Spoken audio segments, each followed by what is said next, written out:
산 줄로 믿습니다.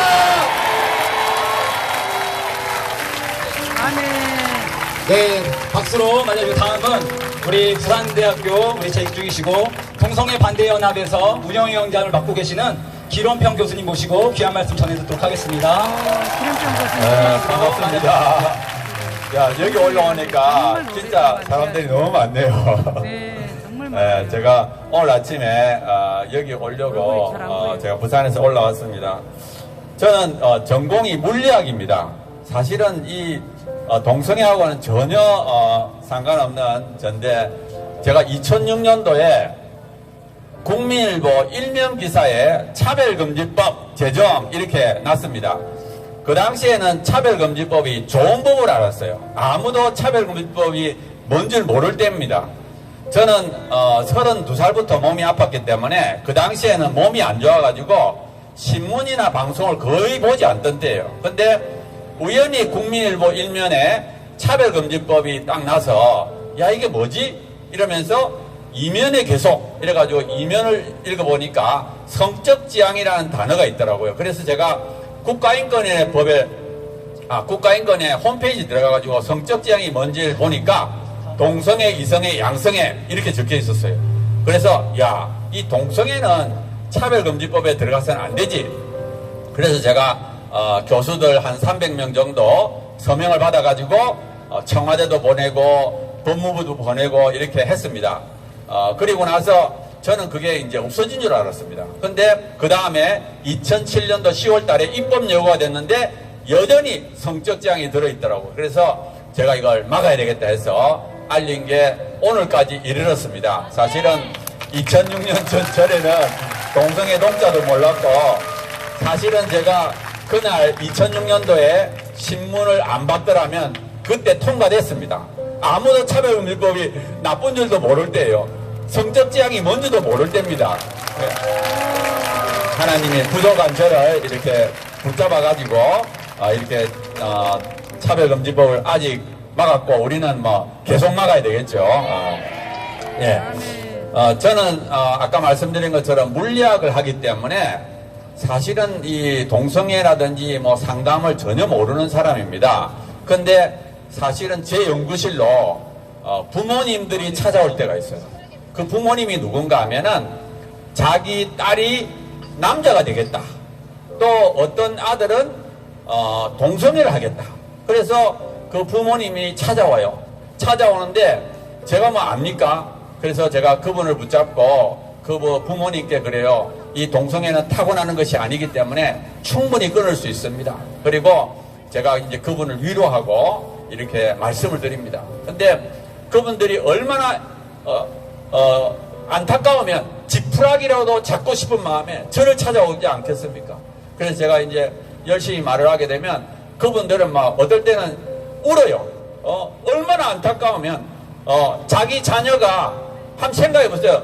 그 아름다운 딸이 남자가 되겠다 하고 자기 아들이 동성애를 하겠다 할 때 그거를 막으려고 얼마나 애통해 하겠습니까? 저는 그걸 볼 때마다 너무너무 마음이 아파요. 정말 이 한 사람의 동성애자 트랜스젠더가 되면 그 주위에 수많은 가족들이 고통을 겪고 있습니다. 근데 제가 이 차별금지법을 막는 가장 큰 이유는 뭐냐? 이 차별금지법은 동성애 옹호교육을 시키겠다는 거예요. 유치원부터 이 동화책을 가지고 이 동성애는 정상이다. 트랜스젠더도 정상이다. 이렇게 옹호교육을 시키게 되니까 예를 들어서 영국에서는 이 트랜스젠더 아동들이 10년 사이에 25배가 증가했대요. 그러면 얼마나 많은 사람들이 고통을 겪습니까?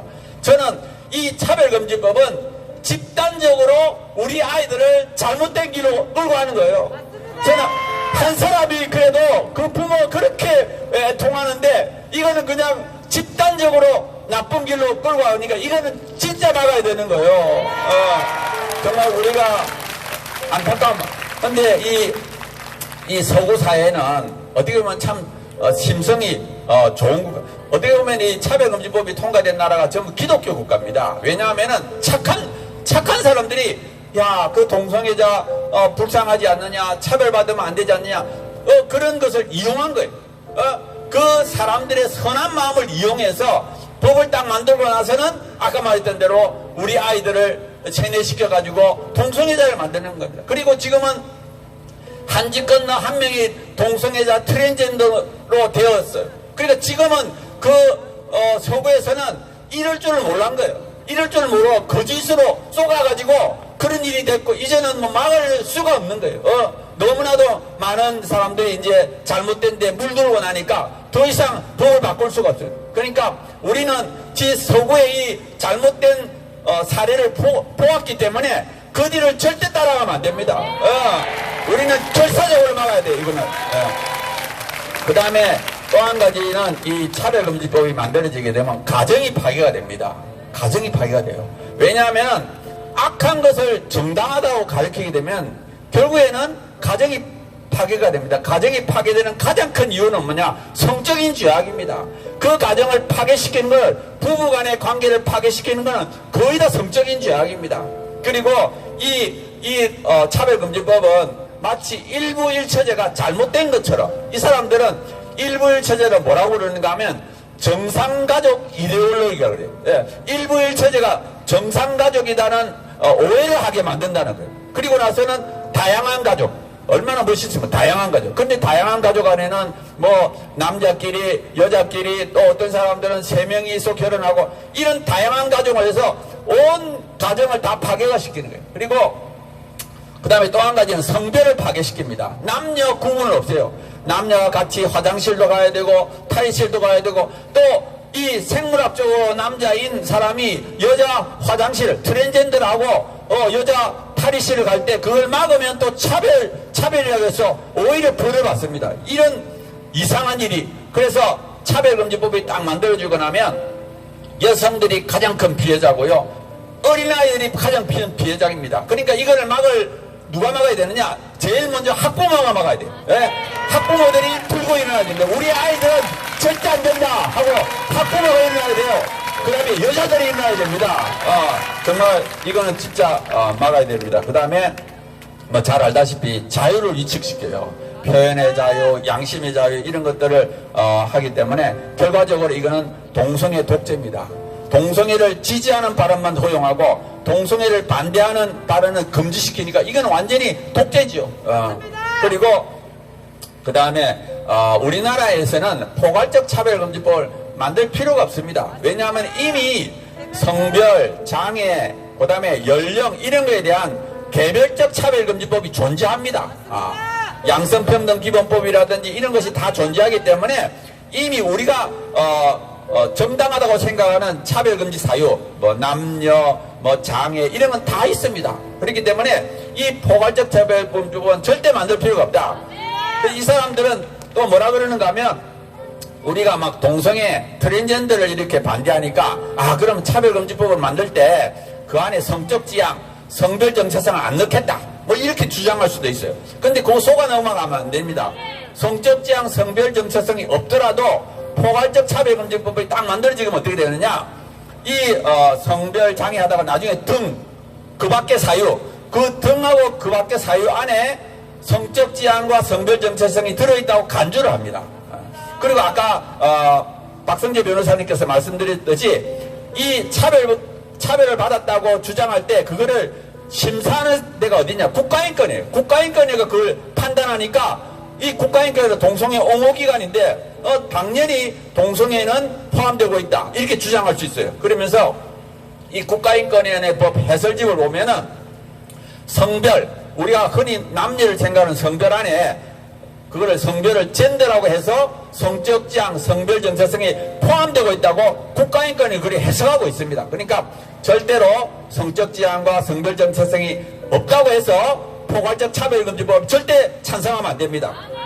그리고 또 한 가지 이 차별금지법이 만들어지고 나면 그 처음에는 없더라도 얼마든지 바뀌어질 수 있어요. 영국도 마찬가지입니다. 영국도 처음에 평등법을 만들 때는 성별 정체성이 없다가 나중에 또 포함되고요. 미국도 마찬가지입니다. 처음에는 없었는데 나중에 추가가 돼요.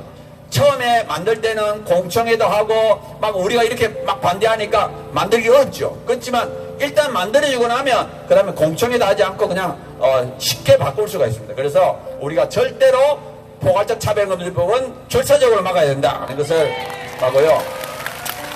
저는 보면은 악한 세력의 두 가지 수법이 있어요. 하나는 뭐냐? 거짓말입니다. 거짓말.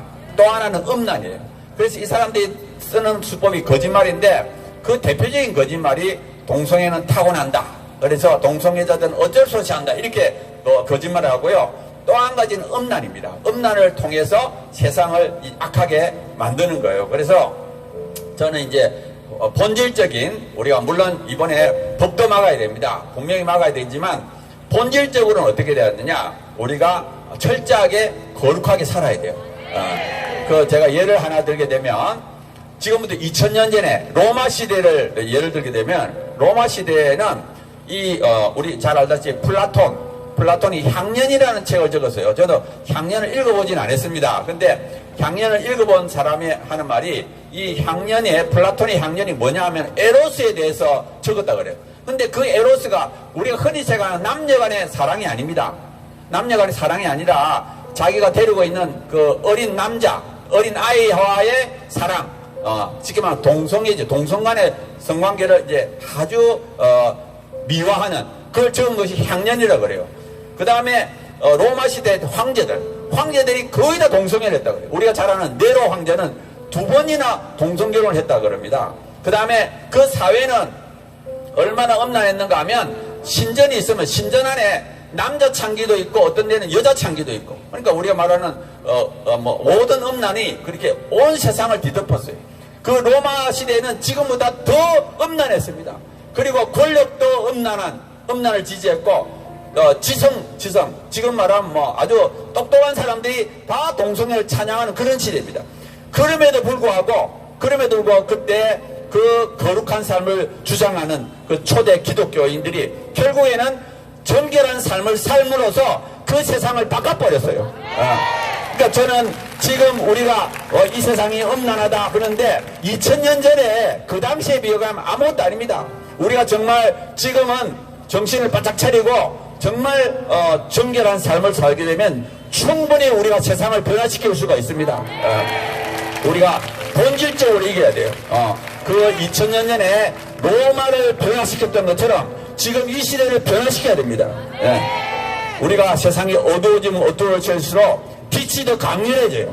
그리고 세상이 음란해지면 음란해질수록 정결함이 더 소중합니다. 희귀합니다.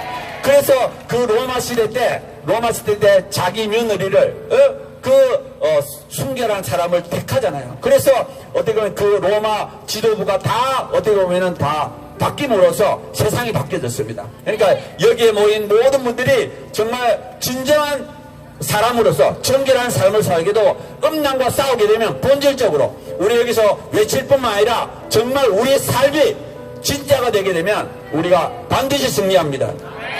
그래서 우리가 말씀대로 정말 정결한 삶을 살고 또 성실하게 살고, 그래서 우리가 각계각층으로 들어가야 돼요. 지금 보면은 언론도 너무 편파적입니다. 언론이라든지 문화 작품도 영화라든지 너무 동성애를 미화하는 것들이 너무 나와요. 그러니까 우리가 이 세상을 바꾸기 위해서는 언론도 바꿔야 되고요, 문화도 바꿔야 되고, 법도 바꿔야 되고, 모든 걸 바꿔야 됩니다. 그걸 누가 바꿔야 돼? 우리가 바꿔야 되는 거예요. 우리가 바꿔야 되는 겁니다. 그러니까 우리가 여기서 강렬하게 외치는 것처럼 우리 삶을 치열하게, 첫째는 우리가 24시간 은밀한 삶까지도 정결한 삶을 살아야 되고요. 그 다음에 우리가 성실함으로 정말 정결함으로 세상을 파고 들어와서 세상을 바꿔버리고 본질적인 승리를, 이번에 이 법만 막을 뿐만 아니라 앞으로 우리나라만큼은 동성애를 막는 그런 거룩한 국가가 되어서 전 세계에 거룩함을 수출하는 믿음의 국가, 거룩한 국가가 되어야 됩니다. 네, 박수 들어가겠습니다. 감사합니다. 우리 박수로 우리